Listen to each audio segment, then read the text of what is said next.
Mercatolosk, les deux obstacles à la signature de Lenny Yoro au Real Madrid. Bombe, Modric et Kroos à Chelsea, c'est validé. Avant de commencer, si c'est la première fois que tu passes ici, je t'invite donc à t'abonner, c'est gratuit, ça prend 2 secondes et ça fait plaisir. Merci beaucoup à toi. L'avenir de Lenny Yoro devrait être scellé cet été avec le Real Madrid qui se veut insistant pour signer le jeune défenseur de Lille OSC. Mais le club espagnol fait face à 2 équations à résoudre avant d'attirer le défenseur central de 18 ans. Lenny Yoro, l'autre priorité mercato du Real Madrid.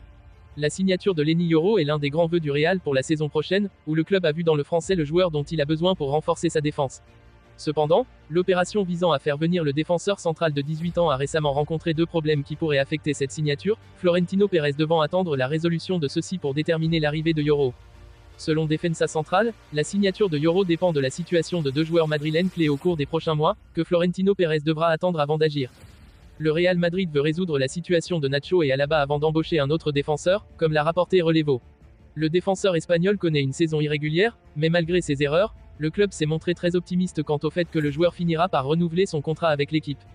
La situation avec Alaba est différente, puisque le joueur est absent de Madrid en raison d'une grave blessure subie il y a des mois, et l'équipe veut voir si l'Autrichien est capable de revenir à son meilleur niveau.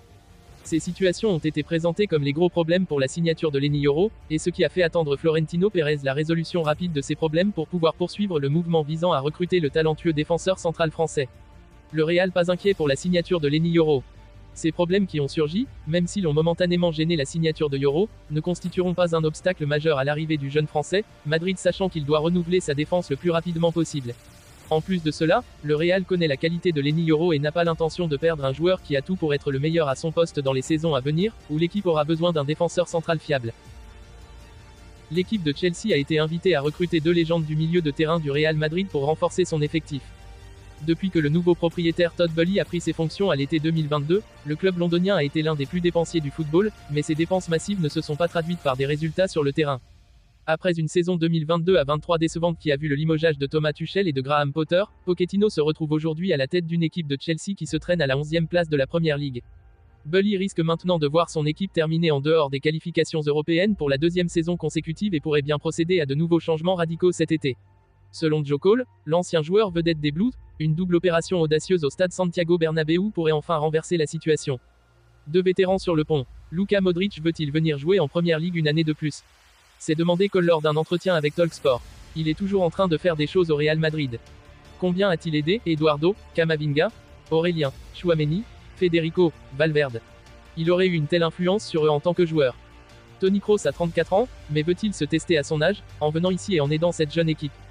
Modric et Kroos ont été 2 des pierres angulaires du succès de Madrid au cours de la dernière décennie. Depuis leur première rencontre au Bernabeu en 2014, les 2 hommes ont remporté 4 Ligues des Champions et 3 Ligues des Champions, et pourraient ajouter à ce palmarès cette année, les merengues étant toujours compétitifs dans les 2 compétitions.